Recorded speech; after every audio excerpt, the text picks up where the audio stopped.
வாழிய செந்தமிழ், வாழ்க நற்றமிழர், வாழிய பாரத மணித்திருநாடு. பாரத மணித்திருநாடு நேயர்கள் அனைவருக்கும் வணக்கம்.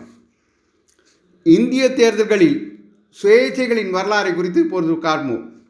இந்திய தேர்தல்களில் வெல்கிறார்களோ தோற்கிறார்களோ, சுயேட்சைகளுக்கு ஒரு முக்கிய பங்கு உண்டு. நோட்டா வருவதற்கு முன் தனக்கு அரசியல் கட்சி வேட்பாளர்கள் யாரையும் பிடிக்காவிட்டால் நான் சுயேட்சைக்கு ஓட்டு போட்டுவிட்டேன் என்று சொல்பவர்கள் உண்டு. அந்த அளவுக்கு அரசியல் கட்சிகளுக்கு அவர்கள் மாற்றாக கருதப்பட்ட காலம் ஒன்று உண்டு. இந்த சுயேட்சைகள் பல ரகம். சீரியஸாக போட்டியிடுபவர்களும் உண்டு, விளையாட்டுக்காக போட்டியிடுபவர்களும் உண்டு.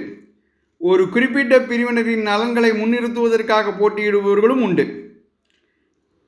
இத்தனை முறை போட்டியிட்டேன் என போட்டியிடுவதில் சாதனை புரிய போட்டியிடுபவர்களும் உண்டு. ஓட்டுக்கு பணம் வாங்கினால் அரசியல் கட்சிகள் உங்கள் தலையில் மிளகாய் அரைத்துவிடும் என மக்களிடம் விழிப்புணர்வை ஏற்படுத்த மிளகாய் மாலையுடன் வந்து வேட்புமனு தாக்கல் செய்யும் சுயேட்சைகளும் உண்டு. மக்கள் நலன் கருதி சாத்தியமான வாக்குறுதிகளை கொடுக்கும் சுயேட்சைகள் உண்டு. வெல்ல வாய்ப்புள்ள அரசியல் கட்சிகளே நிறைவேற்ற முடியாத வாக்குறுதிகளை அள்ளி வழங்கும் போது வெல்ல வாய்ப்பே இல்லாத நாம் வாக்குறுதிகளை அள்ளி விடுவோமே என குடும்பத்திற்கு 1 கோடி ரூபாய், 20 லட்சம் ரூபாய் மதிப்புள்ள கார், ஹெலிகாப்டர், பெண்களுக்கு ரோபோ, நீச்சல் குளம் என இஷ்டத்திற்கு வாயில் வந்தபடி வாக்குறுதிகளை அள்ளி தெளிக்கும் சுயேட்சைகளும் உண்டு. அப்படிப்பட்ட சுயேட்சைகளின் வரலாறு குறித்து இப்பொழுது பார்ப்போம். உலகின் மிகப்பெரிய ஜனநாயக திருவிழாவான 18வது மக்களவைத் தேர்தலை நாடு தொடர்ந்து சந்தித்து கொண்டிருக்கிறது. தேர்தல் களத்தில் தொடர்ந்து செல்வாக்கு இழந்து வரும் சுயேட்சை வேட்பாளர்கள் குறித்து காண்போம். முதல் மக்களவைத் தேர்தலில் ஆளும் காங்கிரசுக்கு அடுத்தபடியான பலத்துடன் சுயேட்சைகள் திகழ்ந்தனர். ஆனால் காலப்போக்கில் ஒற்றை இலக்கத்தில் இடங்களை வெல்லவும் வைப்பு தொகையை தக்க வைப்பதற்கே போராடும் நிலைமைக்கும் அவர்கள் தள்ளப்பட்டனர். அதற்கு அரசியல் கட்சிகளின் ஆதிக்கமும் தங்களின் செயல்திறன் மீதான பொதுமக்களின் நம்பிக்கையை அவர்கள் இழந்ததுமே முக்கிய காரணமாக கருதப்படுகிறது. நாட்டின் 18வது மக்களவைத் தேர்தல் ஏப்ரல் 19ஆம் தேதி தொடங்கி 7 கட்டங்களாக தொடர்ந்து நடைபெற்று வருகிறது. முதல் 2 கட்டங்களிலும் கூட வழக்கத்தை போல் அரசியல் கட்சிகளின் வேட்பாளர்களுக்கு ஈடாக சுயேட்சை வேட்பாளர்களும் வேட்புமனுவை தாக்கல் செய்துள்ளனர். ஆனால் கடந்த 1991 மக்களவைத் தேர்தலில் இருந்து போட்டியிட்ட 99% சுயேட்சை வேட்பாளர்கள் தங்களின் வைப்பு தொகையை திரும்ப பெற்றதில்லை.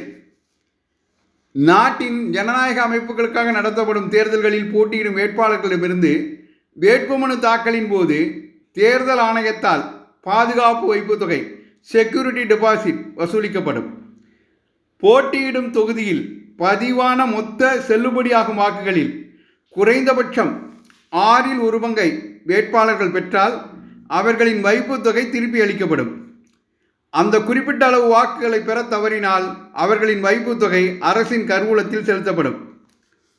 முதல் மக்களவைத் தேர்தல் 1951ஆம் ஆண்டில் நடந்தபோது பொது தொகுதி வேட்பாளர்களுக்கான வைப்பு தொகை ரூபாய் 500ஆகவும் தனி தொகுதி வேட்பாளர்களுக்கு ரூபாய் 250ஆகவும் இருந்தது.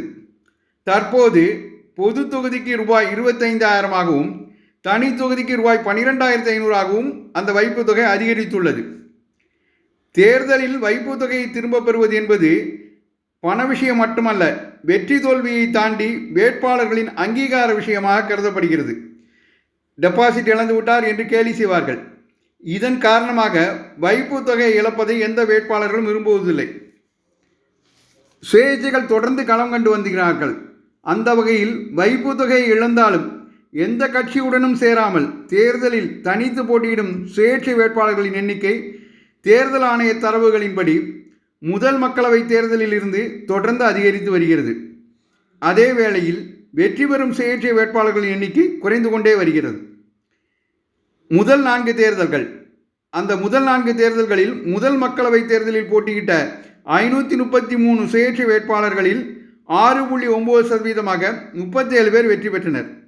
அதற்கடுத்து 2வது மக்களவைத் தேர்தலில் 481 சுயேட்சை வேட்பாளர்கள் போட்டியிட்டு அதில் 8.7% 42 பேர் வெற்றி பெற்றனர்.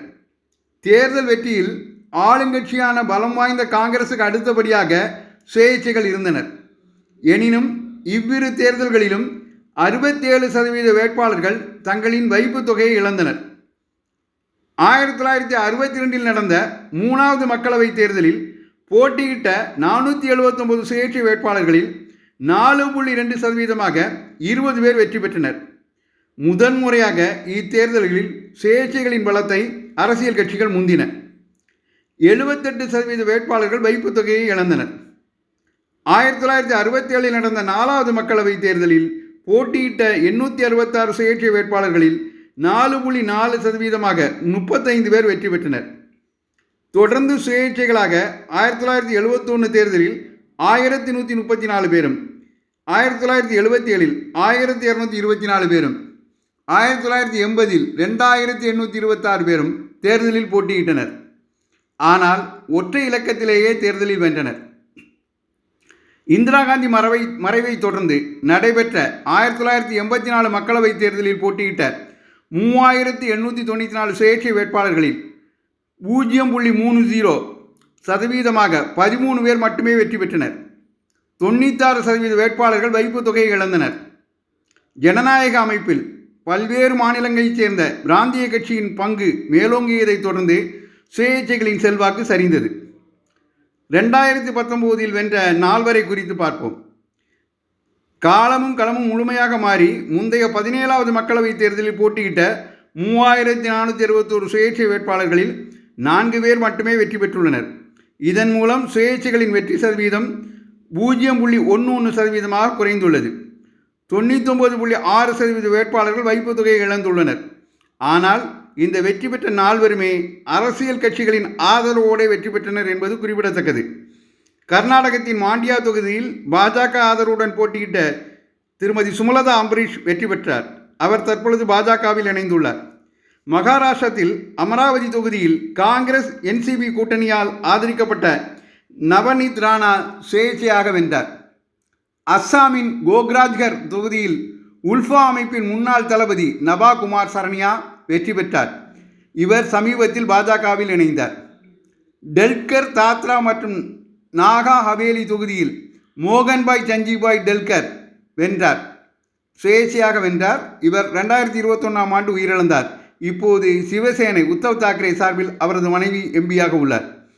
எனவே அரசியல் கட்சிகளின் பின்புலம் ஆதரவின்றி சுயேட்சை வேட்பாளர்கள் தேர்தலில் வெல்வது சாத்தியமில்லாதது என்பது உறுதியாகிறது.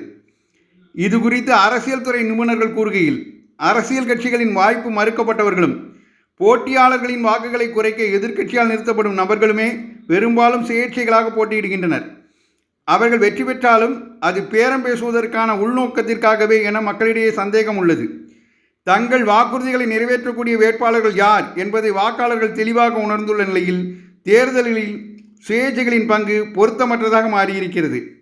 சுயேட்சை வேட்பாளர்கள் என்றாலும் அவர்களால் ஒன்றும் செய்ய முடியாது என நம்பும் பொதுமக்கள் அவர்களுக்கு வாக்களித்து என்ன பயன் என்று நினைக்கின்றனர். எனவே இப்பொழுது சுயேட்சைகளின் ஆதிக்கம் இந்திய தேர்தல்களில் குறைந்து வருகிறது. இது போன்ற சுவாரஸ்யமான தகவல்களை நமது பாரத மணி திருநாடு நேயர்களுடன் தொடர்ந்து பகிர்ந்து கொள்வோம். நன்றி, வணக்கம். வந்தே மாதரம். வளர்க பாரதம். ஜெய் ஹிந்த்.